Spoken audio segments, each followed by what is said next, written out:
ഇന്ന് ഞാൻ ഒരു സിനിമാ ഡയലോഗ് പറഞ്ഞു തുടങ്ങുകയാണ്. മിന്നിച്ചേക്കണേ. അന്ധകാര കോളനിയിൽ നിന്നല്ല, അവന്റെ ഉമ്മാന്റെ ഗർഭപാത്രത്തിൽ നിന്നുവരെ അവനെ നമ്മൾ പൊക്കിയിരിക്കും. ഈ ഡയലോഗ് അറിയാത്തവർ ആരും ഉണ്ടാകില്ല. ഡയലോഗ് പറയാൻ അറിയില്ലെങ്കിലും തന്നെ തിന്നാൻ വരുന്നവരുടെ കോളനിയിൽ പോയി അവരെ തിന്നു തീർക്കുന്ന ഒരു ഭീകരൻ ബിലാൽ ജീവിയെയാണ് ഇന്ന് ഞാൻ നിങ്ങളെ പരിചയപ്പെടുത്താൻ പോകുന്നത്. Riya kid caterpillar. അണ്ണന്റെ ജീവിത രീതി സ്വല്പം വ്യത്യസ്തമാണ് കേട്ടോ. കുഞ്ഞായിരിക്കുമ്പോൾ ഈ കുഞ്ഞന് ഒരു ഉറുമ്പിന്റെ വലുപ്പമേ കാണും. ആ രൂപം മുതലാക്കി ഈ സമയത്ത് ആദ്യം പുല്ലിൽ ചുമ്മാ ചത്തതുപോലെ കിടക്കുന്നു. ഉറുമ്പുകളെ ആകർഷിക്കലാണ് പുള്ളിയുടെ ലക്ഷ്യം. മധുരമുള്ള തേൻ പോലെയുള്ള ഒരു ദ്രാവകവും ഒരു ഡെക്കറേഷൻ ഉണ്ടാകും. മധുരത്തിന്റെ മണമടിച്ചാൽ ഉറുമ്പുകൾ കൂട്ടത്തോടെ കുതിച്ചെത്തുമെന്നതാണ് പ്രതീക്ഷ. വിചാരിച്ച പോലെ തന്നെ അധികം വൈകാതെ ഉറുമ്പുകൾ മണത്തെത്തും. ആളെ ചെക്ക് ചെയ്യുകയും ചെയ്യും. ഇനിയാണ് അണ്ണന്റെ യഥാർത്ഥ നാടകം.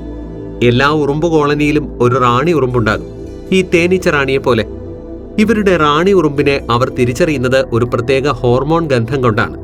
ഈ ചത്തതുപോലെ കിടക്കുന്ന നമ്മുടെ മച്ചമ്പി ആ അതേ ഹോർമോണിന്റെ ഗന്ധം തന്റെ വയറിന്റെ ഭാഗത്ത് നിന്നും പതുക്കെ പുറപ്പെടുവിക്കുന്നു. ആശയക്കുഴപ്പത്തിലായി ഉറുമ്പുകൾ തങ്ങളുടെ റാണിക്ക് പരിക്ക് പറ്റി അവിടെ കിടക്കുകയാണെന്നും അനുമാനിക്കുന്നു. അതോടെ പാനിക് മോഡ് ഓണായ ഉറുമ്പുകൾ റാണിയെ പരിചരിക്കുവാൻ നെട്ടോട്ടം ഓടി തുടങ്ങിയായി. കുറച്ചുപേർ തപ്പിപ്പോയി കൂടുതൽ ഉറുമ്പുകളുമായി എത്തുന്നു. മറ്റൊരു സംഘം അതിനു മുൻപേ റാണിയെ മറ്റു കീടങ്ങൾ ഉപദ്രവിക്കാതെ ചുറ്റും വലയം തീർത്ത് നിലയുറപ്പിച്ചു കഴിഞ്ഞു. വയ്യാത്ത തങ്ങളുടെ റാണിക്ക് ഭക്ഷണവുമായി മറ്റൊരു സംഘം അപ്പോഴേക്കും ദേ എത്തി. സന്ദേശത്തിലെ ഇന്നസെന്റിനെ പോലെ നാരിയൽ കാ പാനിയൊക്കെ കുടിച്ച് കാറ്റർപില്ലർ അങ്ങനെ സുഖിക്കുകയാണ് സുഹൃത്തുക്കളെ, സുഖിക്കുകയാണ്. ഇവിടെ കിടത്തിയാൽ സേഫ് അല്ലാത്തതിനാൽ റാണിയെ കോളനിയിലേക്ക് എത്തിക്കുവാനാണ് അടുത്ത ശ്രമം. അങ്ങനെ നടക്കാൻ വയ്യാത്ത റാണിയെയും ചുമന്ന ജോലിക്കാർ സംഘം കൂട്ടത്തോടെ കോളനിയിലേക്ക്. ഗൂഢചിരിയോടെ കാറ്റർപില്ലർ ട്രിപ്പ് മോഡിൽ സുഖിച്ചു കിടക്കുന്നു. കോളനിയിൽ എത്തുന്നതോടെ കാറ്റർപില്ലർ തന്റെ ചെറ്റ സ്വഭാവം പുറത്തെടുക്കുന്നു.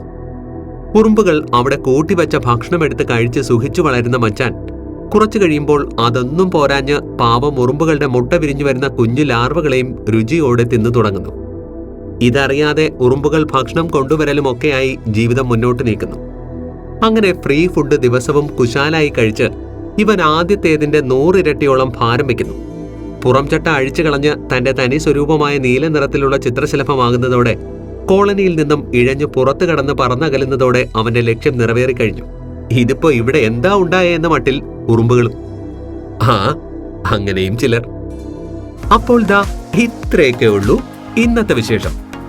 ഇത്തരം ഇൻഫോർമേറ്റീവായ വീഡിയോകൾക്കായി ഈ ചാനൽ ഫോളോ ചെയ്ത് ഞങ്ങളോടൊപ്പം കൂടിക്കോ.